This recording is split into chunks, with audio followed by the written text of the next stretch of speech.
kite surfer, Saul Griffith. Please welcome him.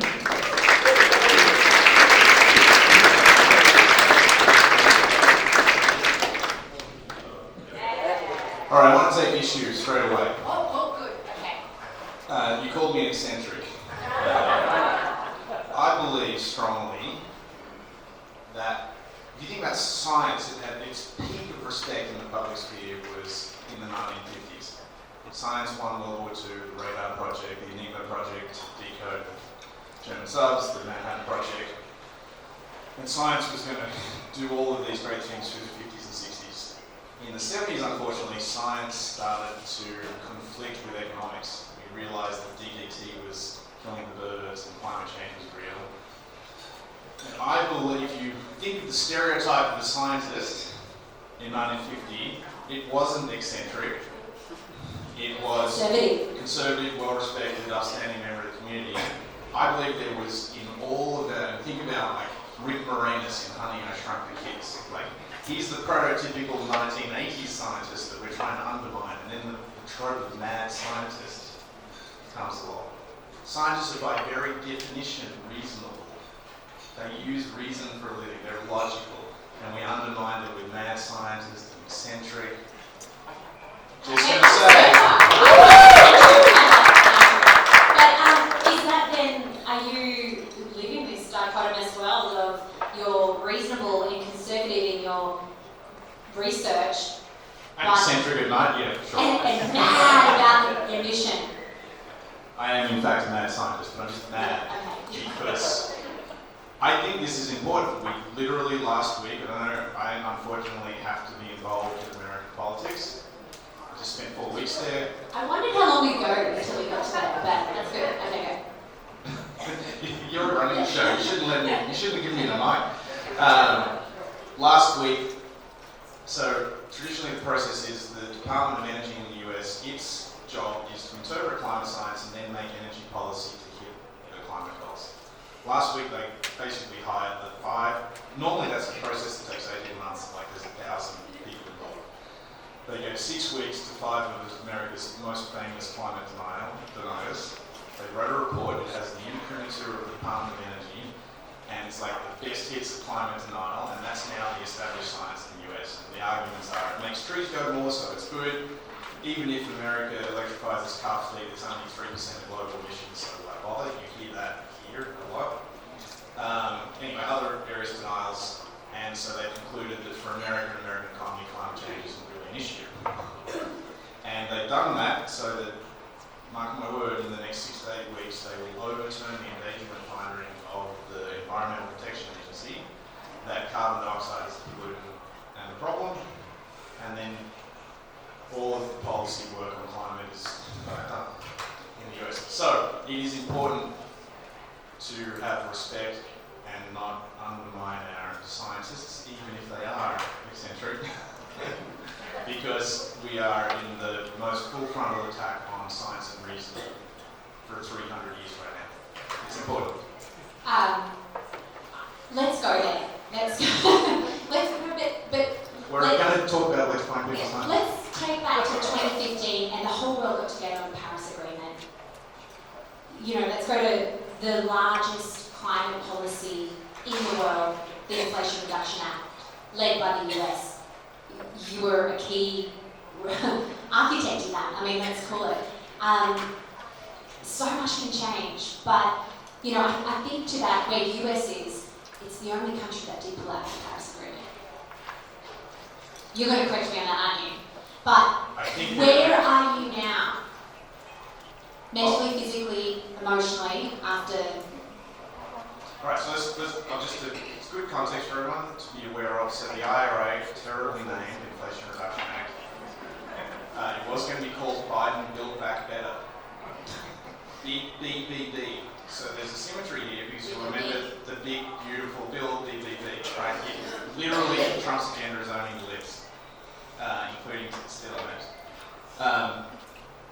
It's very generous to call me an architect. I was one of many architects. We were lucky we worked with all of the presidential candidates in 2019. Biden got in, we were invited to the table to help write climate policy, and we did a lot of the work around household large-scale generation and transmission. So there was plenty of room for a lot of people to do a lot of work. It ended up being a $360 billion, so that's a $500 billion Australian dollars bill.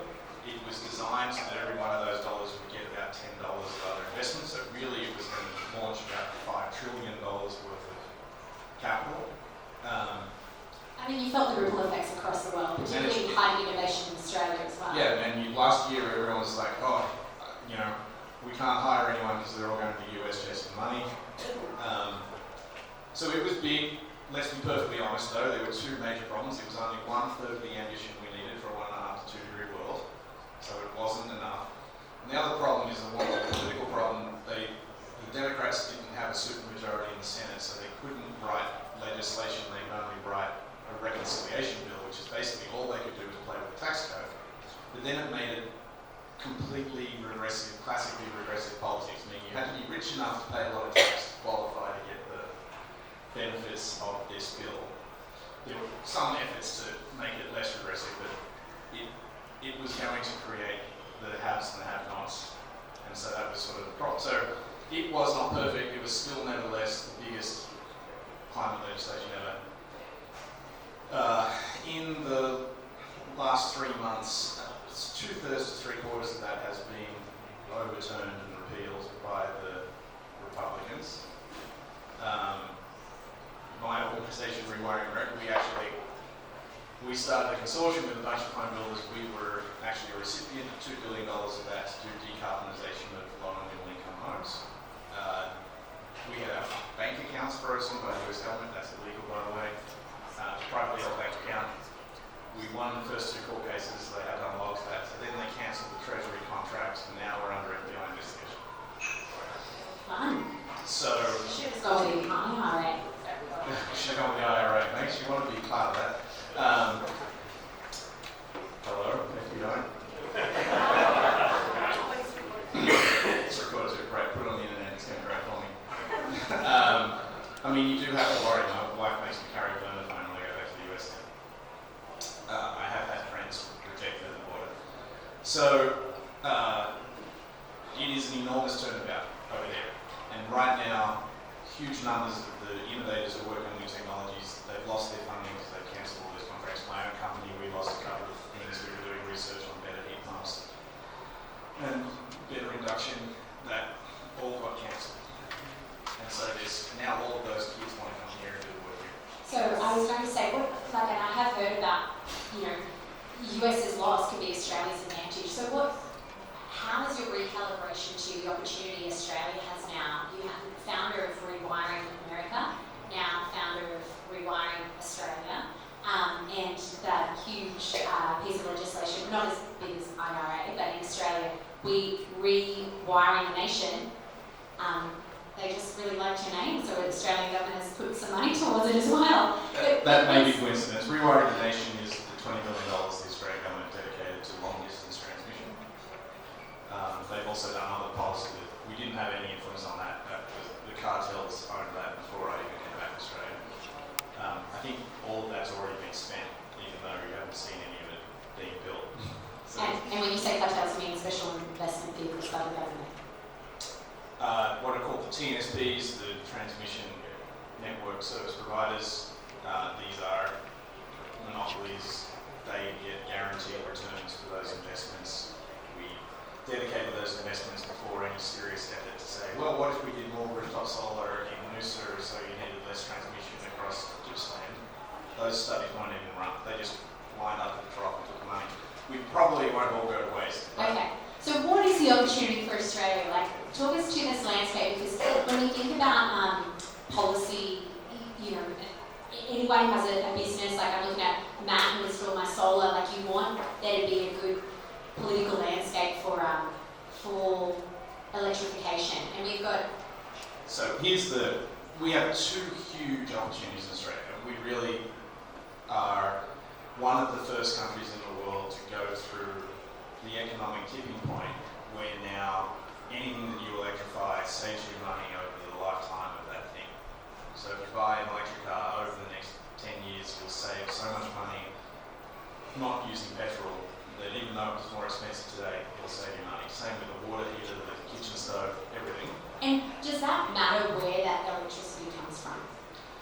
You will save, I think the technical term is metric fuck tons, if it comes from rooftop solar.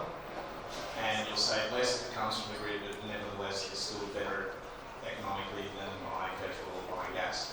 It's pretty easy to say, so a kilowatt hour of petrol effectively is about 80 cents, right? So if you're buying 40 cent electricity, you're twice as good. If you've got rooftop solar in Noosa, it's probably 3 or 4 cents a kilowatt hour after financing. So it's costing you a cent a kilometre to drive on electricity. An electric car it costs you 20-25 cents to drive before it range it, same kilometre. So that's an unbelievable economic opportunity. Australia buys $160 million of oil every day. It's mostly buying it from countries that cause mischief around the world, so it's a big thing to stop. It would be a national economic security issue because then we only have 2 refineries here. We'll probably only have 1 refinery in a couple of years and then maybe none, so it's strategically awkward. And the average Australian household would save $4,500 a year, I think, to be all electric. That means cars and heaters and water heater and cooking. For the whole nation, that means we would save $2 trillion by 2050 if we went all electric for our households. So economically, this is a slam dunk. Macroeconomics are a slam dunk. We should be going as fast as humanly possible in the interest of the nation. So why we aren't, you have to ask yourself the questions. So that's just opportunity number 1. Oh yeah, very true. And not to get too wonky, so I think of energy prices in terms of price arbitrage. So petrol, and there's graphs in the book that we're here tonight to celebrate, plug in and talk about this. But petrol's like 80 cents a kilowatt hour. Electricity from the grid is 20 to 40 depending on where you are. Rooftop solar is maybe 5 cents a kilowatt hour. The problem is natural gas coming in your home is 5 or 6 cents, but the electricity is more efficient, so you win. But natural gas going into industry is 1 or 2 cents. And so that's hard to beat. But the good news is the technologies are just coming on the horizon where we're going to be able to make steel, green steel, with a more efficient process, and we've got solar and wind coming online at large scale at 2 or 3 cents. And we're going to be able to make steel cheaper than it ever was with green electricity. We're going to be able to make green cement cheaper than it ever was with green electricity. Not every country will have that opportunity.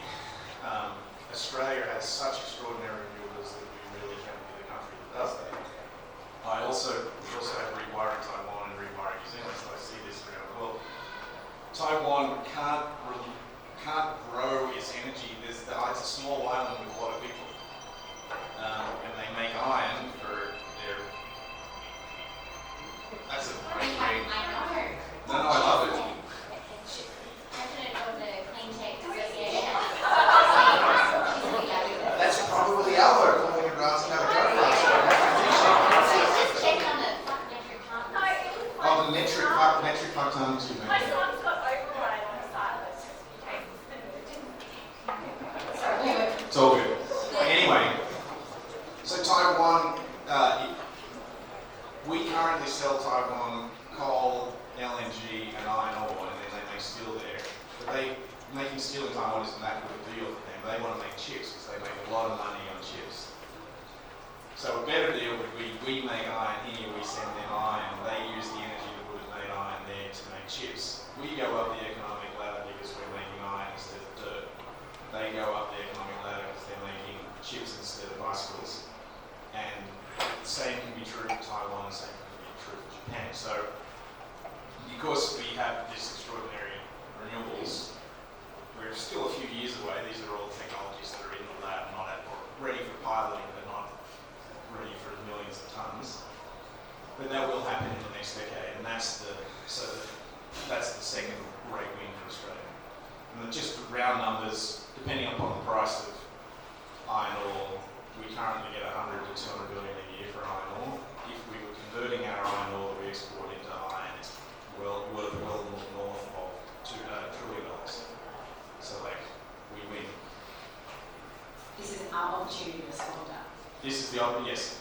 As I say, Australia has a history of snatching defeat from the jaws of victory.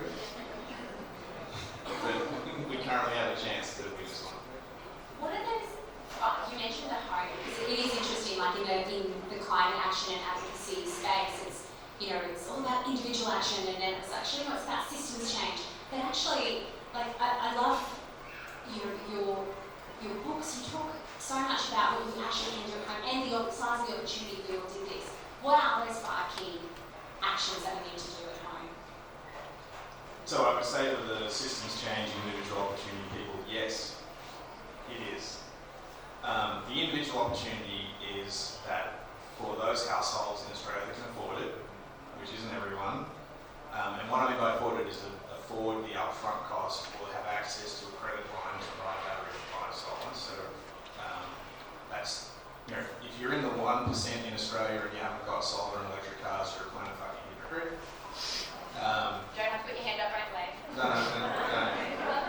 The next 10 to 20% can do it pretty easily on financial instruments available through banks. The next 40%, 50%, it's a bit of a struggle. They probably have the credit scores and bank finance is difficult. And the bottom 10 to 20% really struggle.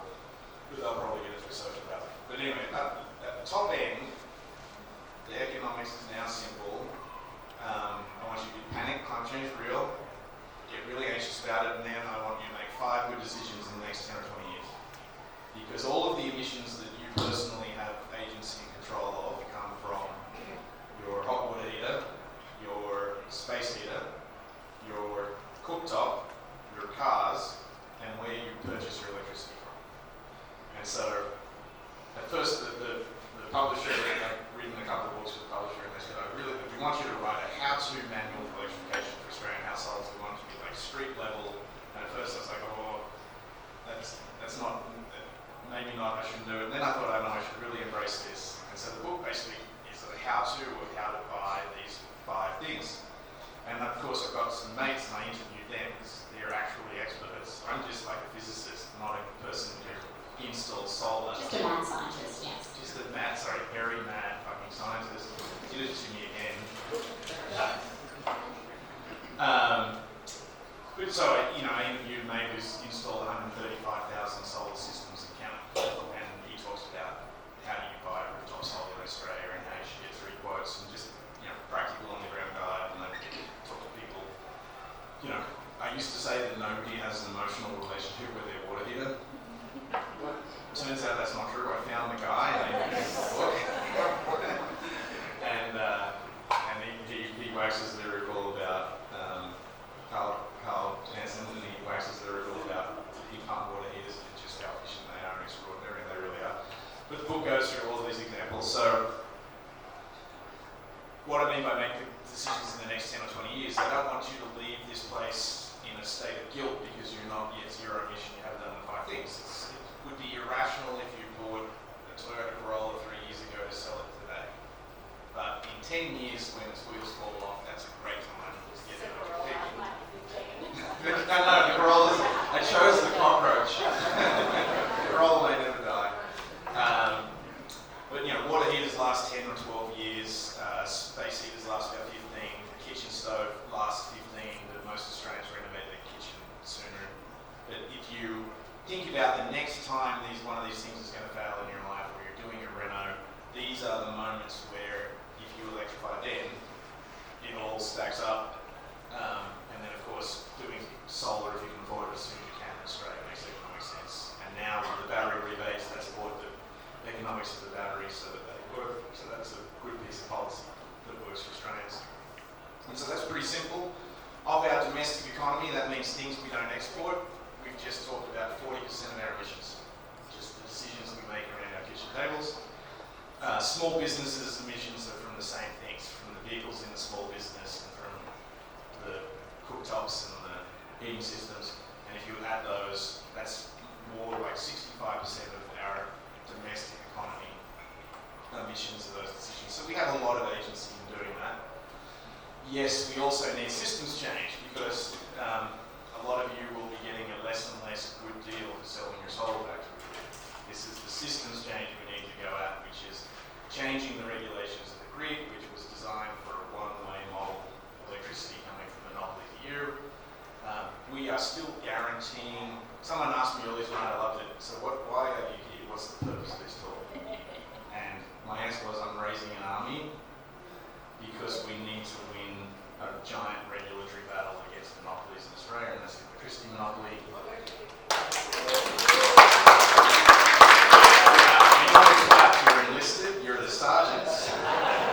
I'll be sending instructions on when we're marching in a couple of days.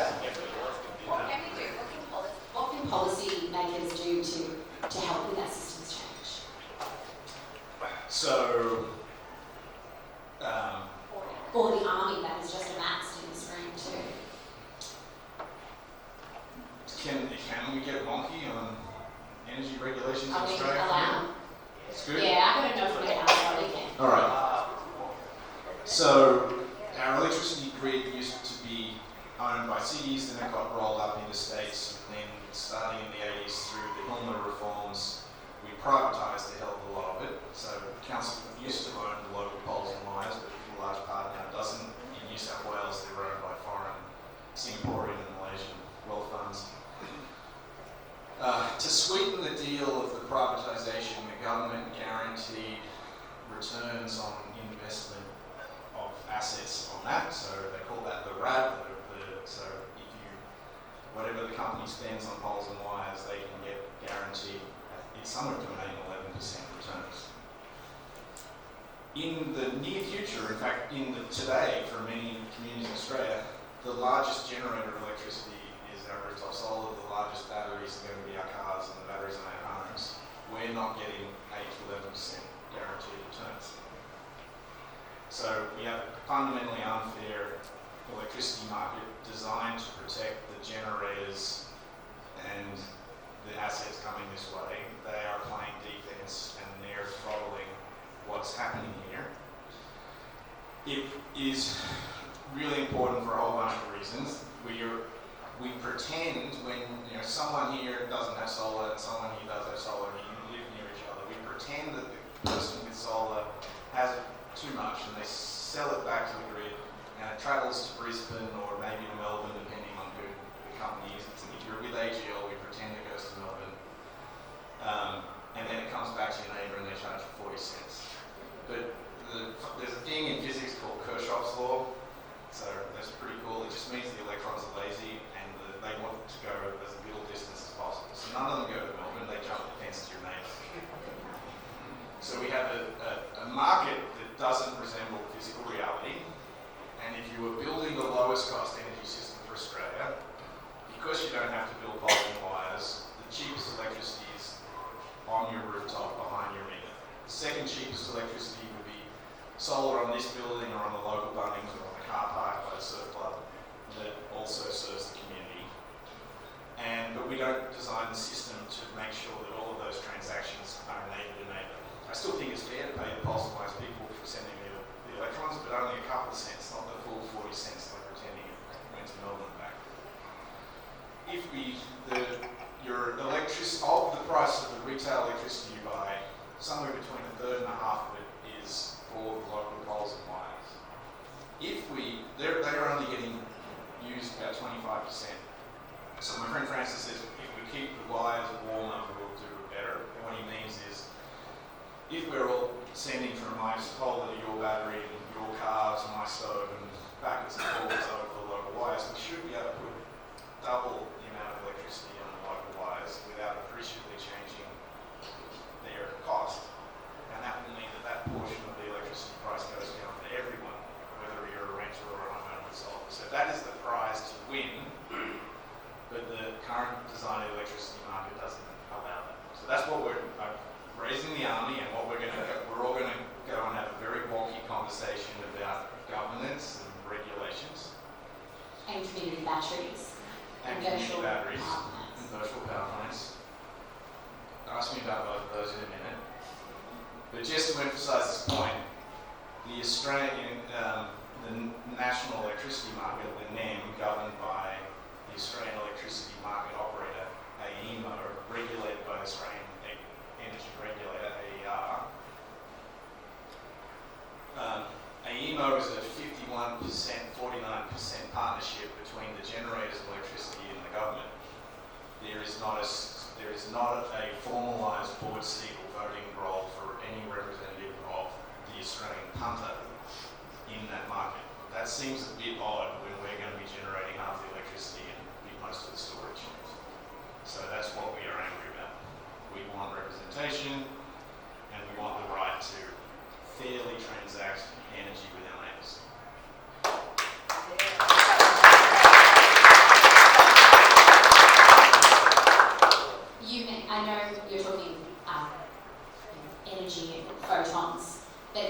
at the base of it, it's people and it's community. And you mentioned before about the scale of the opportunity for this transition and to electrify, that the top 1% is so easy, and if you haven't.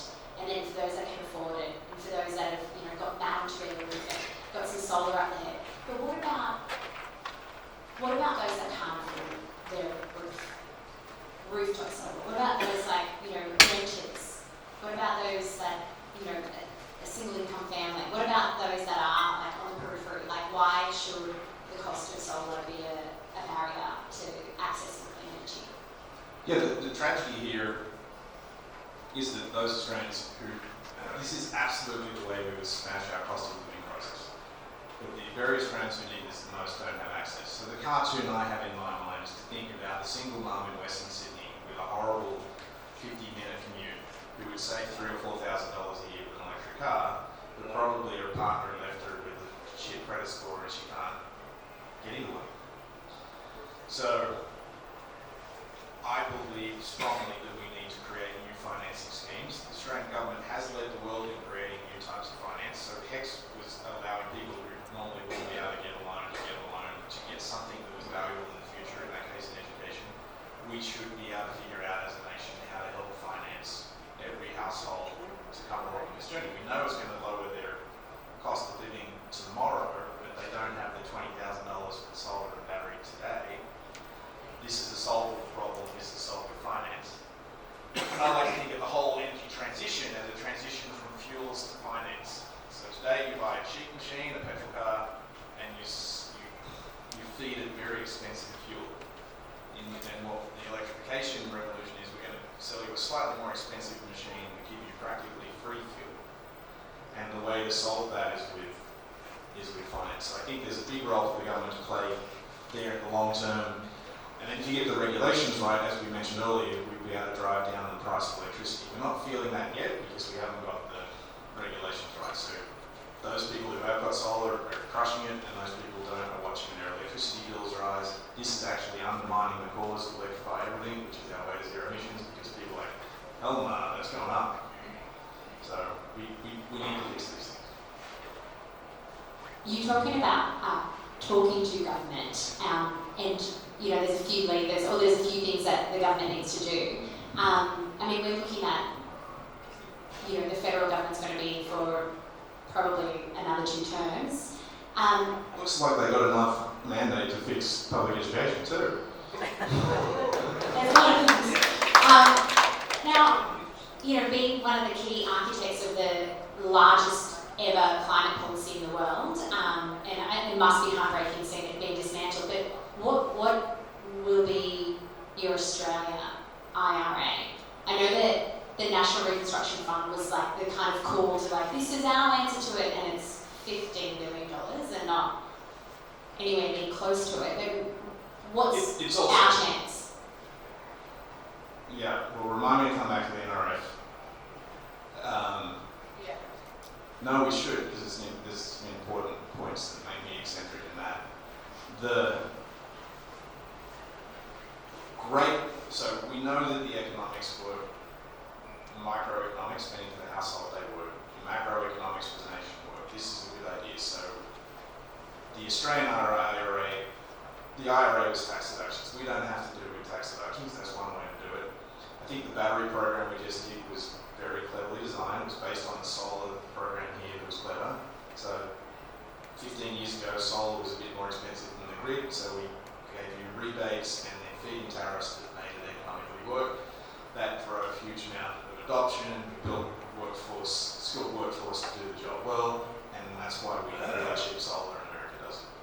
The battery program, the batteries, honestly, we did the economics on this at $1,000 a kilowatt hour. It doesn't quite pencil, but with the government rebate, it's going to be about $650 or $700 a kilowatt hour, and it does pencil. And they're going to taper those out over time. So it's a discount now to get the market working, to get the tradies trained on how to put in all the batteries, and then it'll phase out over a few years, and that works. We should extend that same thing to vehicle chargers, to circuit board upgrades, to hot water heaters, to heat pumps, even to induction cooking, so that we're getting all of it done. So that would be table stakes. We've got the recipe for how to do it. We're now doing it twice. I hear the uptake on this battery program is extraordinary already. I think it's more than a few 100,000 of the 1 million have already been signed up for. I see nodding. I see people who I trust know more than me nodding, so that's always a good sign. That would be great. And then I think the bigger ambition would be to figure out a financing scheme. So if you want to make something sound cheap, you make the denominator, that's the thing, under the line math really, really big, and then it looks really, really small. The biggest thing in Australia under the denominator is the value of our housing. So we think you could do something like, all this average median Australian home is worth more than $1 million, I think, at this point. It's pretty crazy. So the $35,000, this giant solar system, battery, and all electric, everything for the house looks small compared to that. Why not let people borrow against that and they don't have to pay it back until the property changes hands? And I think the average Australian property sells every, I might get it wrong, it's either every 7 years or every 15, but it's not that long until we've paid it all back. It's the day that every Australian feels rich, is when they sell their house. Because that's the Ponzi scheme we've all signed up for. But this is how you would get all the housing stock converted over, and you would incentivise every single property to go electric. So I think that. I'm not sure exactly how you would incentivise the electric vehicles, where we stand to save the most money, but we know that 20% of the cars do 50% of the kilometres, so find those and give those people a giant subsidy.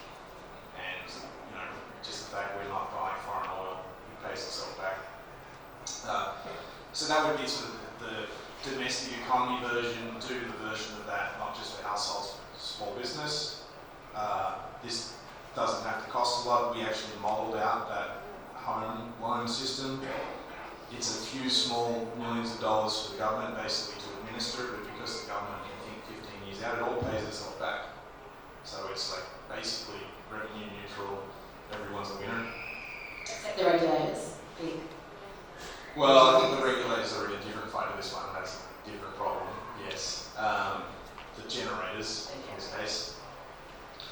So that would be great, and then you would like to talk about industrial policy.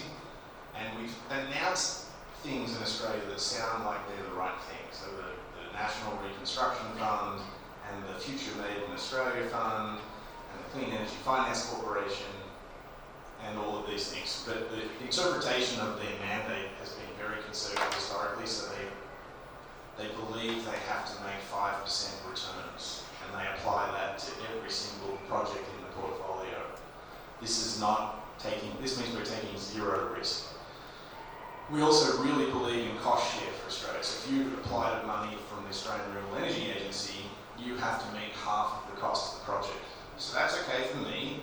Right? I can find a few $1 million to take half the risk with the government on inventing a new, better widget. But this writes out nearly every young Australian who are our innovators. And so we've really designed an innovation system that works for the incumbents and the big guys, but isn't really stimulating economic growth. And it comes from this sort of neoliberal, you have to have skin in the game. But there's only rich people can afford to have skin in the game. You make it sound, and we are going to hear from Zero Emissions Noosa, some local examples of this electrification at the home, but you make it sound so easy. Like, it's, I'm not a politician. But, climate, it's so big and it's so complex, and you make it so simple and so easy to jump on board into your army. What is it that keeps you going and driving? Being an architect of one of the biggest policies and seeing it being dismantled, and then coming back to Australia and pushing for change and not going far enough. Like, what is it that motivates you each day to get up and do more to electrify? So once every year, Liam Neeson or maybe Jason Statham does a revenge fantasy movie, like daughter is abducted, kill half of Eastern Europe, get daughter back. Wife is, so I'm in it for the revenge fantasy. So. Are you Liam or Jason? Jason Statham, come on, people. Liam's kind of good looking. But he's pretty slow now. with we will have just quick shares of your story. Why does it feel like It does. Mark, can you share your electrification story with us? Yeah, thanks, Charlotte. So I'm Mark Purcell's my name. I'm the Deputy Chair of Zero Emissions Noosa, and I just want to talk a little bit about my electrification journey. I electrified my house up here in Noosa, and then I read Saul's book, and I really wish I'd done it the other way around, because I had to learn all these hard knocks and hard bits and pieces along the way, and of course Saul's laid it all out for us now, so those who are electrifying now, it's going to be a lot simpler. I'd like to tell you two little stories, one about my hot water system and one about my batteries. And I won't get technical. I did have an instant gas hot water system in my house up here, and I was running on bottled gas, and I'm sure many of you are. I won't ask you to put your hands up, but I was actually shocked at the price of bottled gas and what that cost. And so I rang up a couple of guys, a couple of plumbers, and I said, come in, can you give me a quote? I want to get a heat pump hot water system. I hear they're really good. And so this plumber came out, and he had a look at my system, and he went, oh, you've got an instant gas system. I've got one in the back of the van. I can swap it out and have you up and running in about half an hour. And I said, no, this one's working fine. I want to get rid of it. I want to get off the gas. I want to get a heat pump. And the guy, a plumber, gas fitter and turner, spoke to me, and he said, well, I'm a gas fitter and turner. I don't know anything about refrigeration. I don't know anything about electricity. I can't help you. And this was a real challenge that I had. It got me thinking about, well, how are we going to educate the workforce, the tradies who are going to do this transition?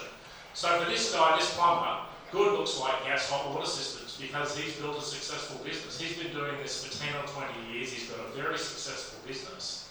And so I got thinking, well, how do we transition the workforce? So how do we take a business like his and get him a couple of refrigeration mechanics as apprentices, and get him a couple of sparkies as part of his workforce, and create another division or another branch of his business that actually does electric hot water systems. And so he's got a very long client list of everybody who's installed gas hot water systems. And so all of a sudden, instead of his business being on the precipice of disappearing as we decarbonise and get off the gas, his business could actually thrive. So I think the workforce, the tradies, are going to be really important. The other example I'd like to give you is my battery. And again, talking about local community action. I've got a pretty big battery. I've got a pretty big system in my house. I've got a big house. But I put in a battery that was twice the size that I needed for my house. And you may think, well, why would I do that? And the reason I did that was because I had looked at the economics of it, but I also have looked at the environmental aspects. And so what I do with my battery is I charge my battery during the day off my solar, and sometimes that's not enough, so I charge it from the grid during the middle of the day, and generally it costs me virtually nothing to charge my battery up in the middle of the day. And then at night time, I use half of my battery for my own purposes, but then I export the other half of my battery. And I probably supply enough energy for the 2 or 3 houses that are my adjacent neighbours who don't have batteries. And following Saul's Kirchhoff law, that's the way electricity passes. And then I started talking to a few of my neighbours, and guess what? Neighbour number 4 got some batteries. And he put his batteries on this same export path as well. And so my house is exporting to four households. His batteries are exporting to another 4 households on the street. And lo and behold, house number 10 down our street got some batteries, and he's doing this as well. So now our whole street of about 20 houses is actually have our energy uses covered by just a couple of houses in our street that have batteries. And that made me sort of quite proud, because what we're actually doing is, instead of at night time, and in Queensland we have a lot of gas-fired power stations and a lot of coal-fired power stations that are 100 kilometres away from us. So me exporting from my battery, my neighbours aren't using the energy from that coal-fired power station 100 kilometres away. They're using the energy from my battery. And so all of a sudden, I'm getting a good financial return on my batteries. I've paid my batteries off in 4 years. I'm displacing coal and gas, so I'm displacing carbon emissions from those generators, and we're building a bit of a community. And guess what? The next phase is battery rebate. I'm going to dump all my batteries. I'm going to plug my car in, so I'm going to be saving I'm going to be offsetting the emissions and the generation from probably 10 houses in my neighbourhood. So just think about that local action, what you can do to your house, to your neighbourhood. Imagine if every 4th house or every 10th house in a neighbourhood did this, then all of a sudden you've got a whole neighbourhood that's self-sustaining. Imagine if we've got a community like Noosa, we've got 27,000 households in Noosa. Imagine if every 10th house, which is pretty much people here, if you were all doing that every night in your household, what sort of difference would that make? I know you were anxious to get it, but I was reminded. So everyone saw the superhero before me glass of wine. This is your local solar installer. And I said it very seriously in this plugging point I just recently wrote. People want to think I'm the climate hero, but I haven't installed solar anywhere yet. Right? I think I saw a lot of kids who look like Jason Statham out there today surfing. I'm pretty sure they're the local tradie workforce. Yes. And we need to make them the heroes of the revenge fantasy. And I really I think there's a cultural investment in the tradies that are going to get us to zero emissions to make them feel like the heroes. So they go from there's a gas in the back of the truck to absolutely stoked to get on with it. Can't agree with you more. If you are a tradie, do come see me. We've got a great tradies program at Surface to Climate and really does make you feel like a hero. Colin. Okay, my story is about building an all-electric house. I was living in a conventional house, gas for heating, cooking, gas-boosted solar, etc. I did put a lot of solar on, so I was covering all the electric needs. And we could have upgraded that house, but we decided to build a very energy-efficient house. It's called a German passive standard house. Okay, so it's not solar passive. Some of the same things, you've probably heard of solar passive. I think I've seen someone in the audience who's also built a German passive house, so there is some around. So anyhow, the differences are that it's not relied on being north-facing in the southern hemisphere and therefore getting the sun coming in winter to warm up the place. But as it happens, we happen to have a block that was able to give us north-facing, so we get the benefit of that as well. But the big differences are it's airtight. Okay, so it's in really hot weather or really cold weather, the place is airtight, so there's no cold or heat coming from the outside to the inside. But there's a thing called, and so you wonder why you don't die of CO2 poison. It has a HRV, heat recovery ventilation system. And that runs 24/7, and that's pumping air from outside into living rooms, bedrooms, etc. And it's sucking the air out, the kitchen and laundry and bathrooms, etc. That's happening 24/7. And the reason it's called a heat recovery ventilation system is that because if inside is 22 degrees, which you want it to be, and outside is cold, then the air coming in is cold, but the heat that's in the air going out is captured to heat the air that's coming in, and vice versa. So, and it's amazingly efficient, like 80-something%. They're made in Germany. This is very common overseas, like Germany and Ireland, etc. So we put lots of solar on the roof, all electric, obviously, induction, cooktop, and it does have a heat pump, hot water, and heat pump air conditioning for those times when we do need heating or cooling. But it's mainly relying on the insulation, so it's got thicker walls, like for R5 insulation, roofs R7, triple glaze, you can sometimes get away with double glaze, and it's very efficient. So sometimes we use 1 kilowatt hour a day, sometimes 5, and we've got so much solar, we're exporting over 90 on a lot of days. Haven't got the EV plugged in yet. But yeah, so it's very efficient, and that, of course, is the way we want to be building houses in the future. Much more efficient than what we've been doing up to now. Thank you.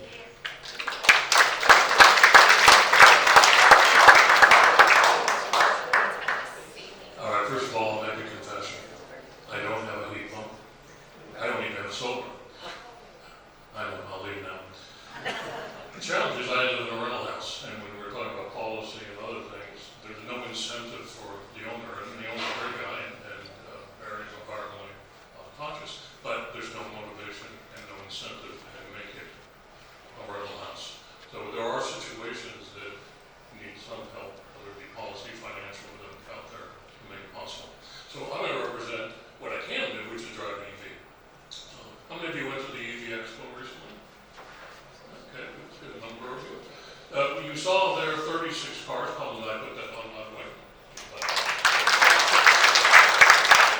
7th year in a row, and it was started by another member representing in the back there, who probably doesn't want me to name her name, but 7 years ago you had a leaf, and then you had a leaf. You were optimists, and they were expensive, and there weren't many places to charge them, etc. A lot's happened even in the last year or two. I think 10% of the cars sold last month were EVs, and we're seeing now 100 different models available in Australia. So the market is changing quite rapidly. There are low price options, there are heavily high featured options, high performance options. We're starting to see use, et cetera, et cetera. And at the expo you made, if you came, you might have seen some of the big transport trucks, including one that rocked up at the RACV and tried to find a park there. It's kind of amusing. But in any case, I'll tell you a little story about where it's going to go, because it's not there here yet. About 3 years ago, I went to Southern California and I rented a Polestar for a month. And I was all over Southern California. And you have to plan, but it was easily done with a little forethought, because all of the major shopping centers would have multiple charging points, sometimes 2 or 3 of them. The fast food restaurants often would have 3 or 4 charging points right up front for their customers' use. You go to a place like Santa Monica, and the public parking will have a section dedicated only for electric charging. So very easily done. Now here, if you don't have solar at home, honestly, there's not enough chargers. And that's one of the missions for our organization, is to incentivize, encourage businesses for their customers as well as their staff, the hospitality industry, et cetera, and even the members of the public that do have solar. There are software options that allow you to open that up to the public, to other people out there. So EV cars are also going to be a bridge, because they are rapidly becoming an auxiliary battery to the home. So many of the newer cars are beginning to become two-way. They can take energy from your home solar, they can give it back to your home. In that case, you've got greater resiliency in case of some kind of major power outage or some kind of event, and you also have that power to take with you, so you go camping, etc. You've got your portable battery. So EVs, yay.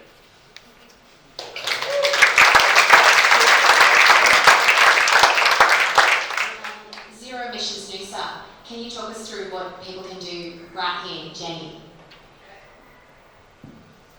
Thank you. I'm with the Zero Emissions Noosa on the Transport Action Group, and we're doing lots of stuff around sustainable transport, public transport, active transport, trying to look at where EV chargers could be best placed within Noosa, etc.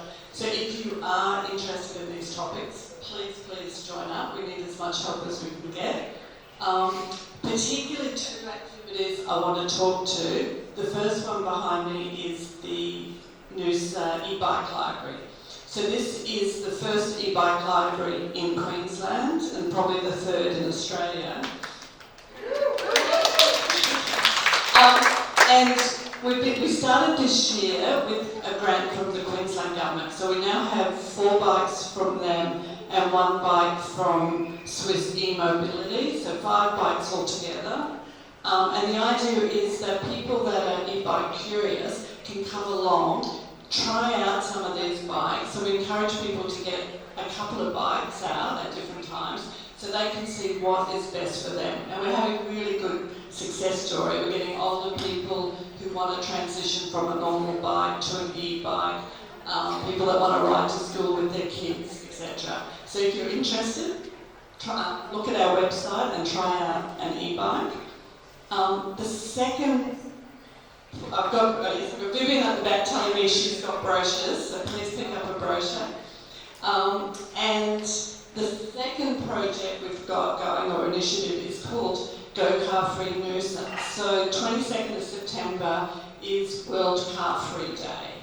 And this is the first time that Noosa will be part of that initiative. It's been going for over 25 years.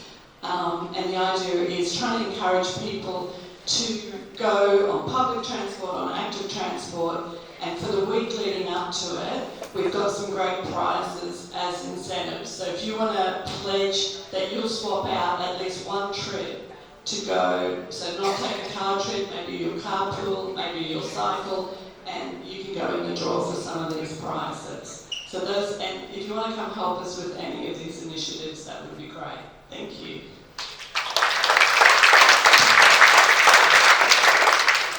I'm going to talk about the EV and Electrify Everything Expo that we held in June. It was the 7th that we've conducted, and I seen you put your hands up before. Are you ready, Rich? You can take that further? If I ask? Put your hand up if you went to the expo. This is for publicity.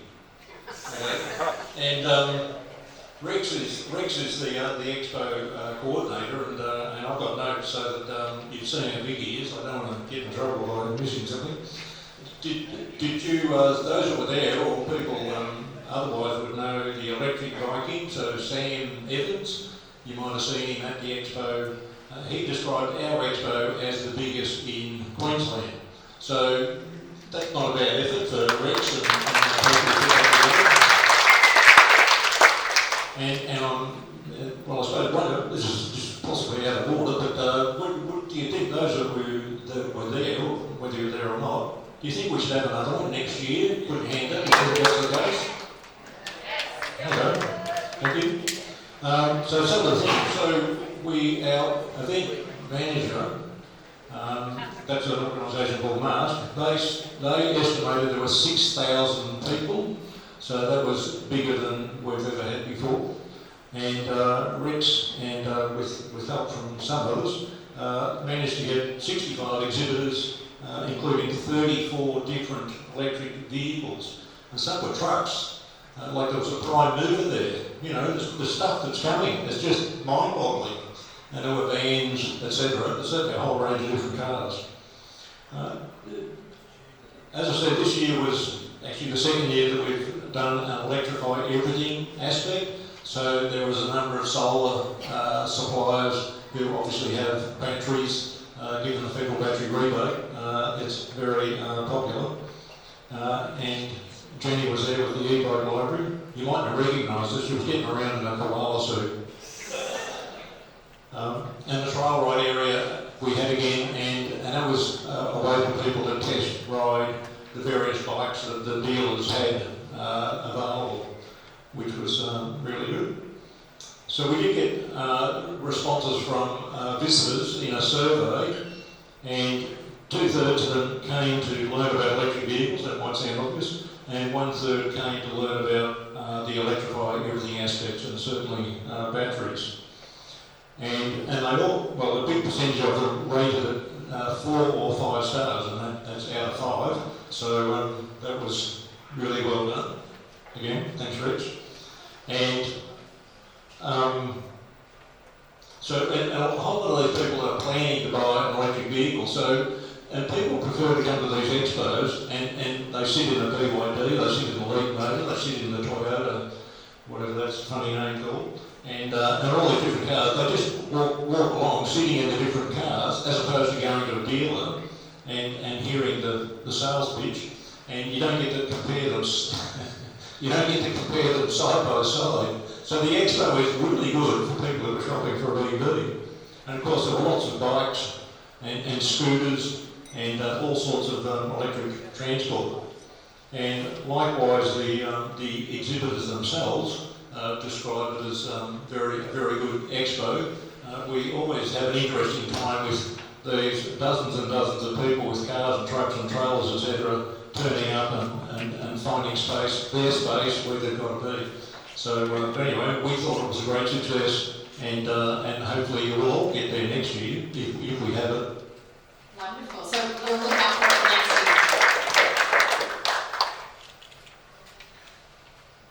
year. Yeah, I'd just like to talk about some of the projects I'm involved with Zero Emissions Noosa. So I chair the Energy Work Group, which is the counterpart work group to the Transport Work Group.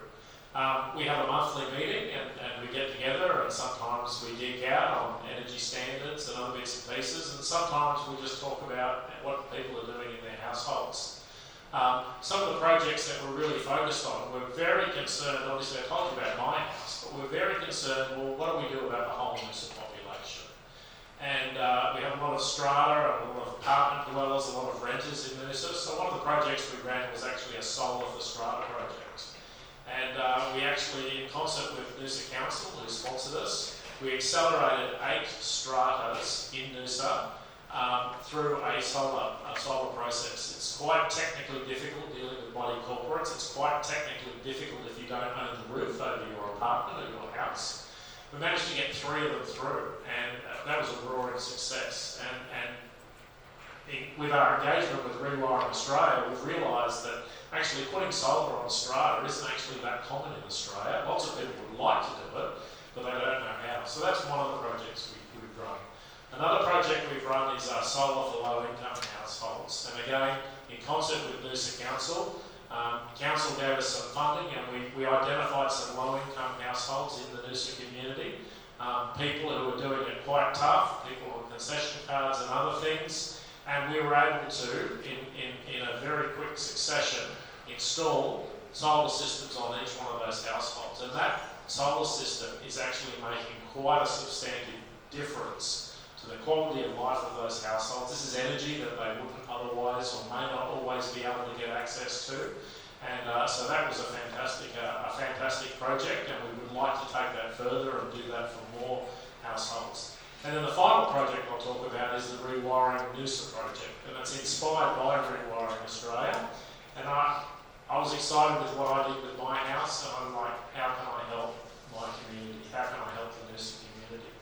And so we do a whole bunch of community engagement. I mentioned the monthly work groups. We go out to the libraries and the town halls in Karoi and Peregian and Noosaville, and we actually just hold community sessions. We've got a community session coming up in the end of August. We're going to talk about the battery rebate, the household battery rebate. If you haven't registered already, too late. It's actually fully subscribed. Everybody's very interested.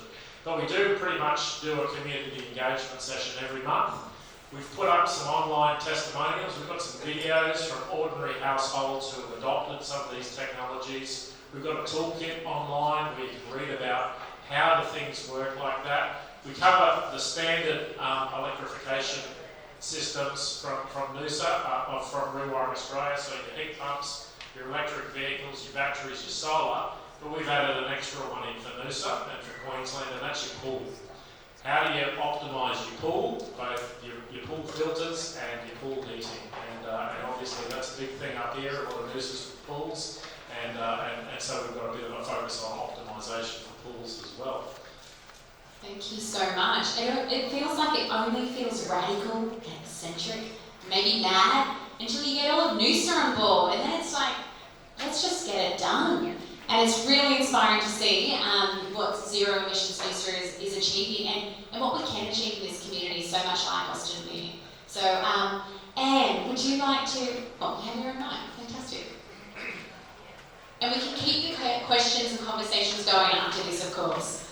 Thank you, Charlotte, and I'm Anne Kennedy, Chair of Zero Emissions Noosa. We're a group of very passionate volunteers who, some would say are on the nerdy end of the spectrum perhaps, who try and do all this to help the Noosa community move towards net zero emissions.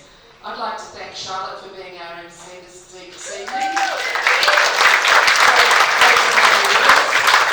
I'd really like to thank Saul for coming all the way to Noosa.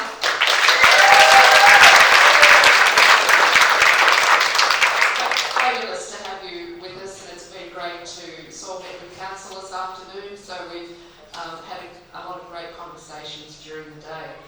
I'd like to thank our panel members, Mark, Colin and Jenny. They're all part of our volunteer team.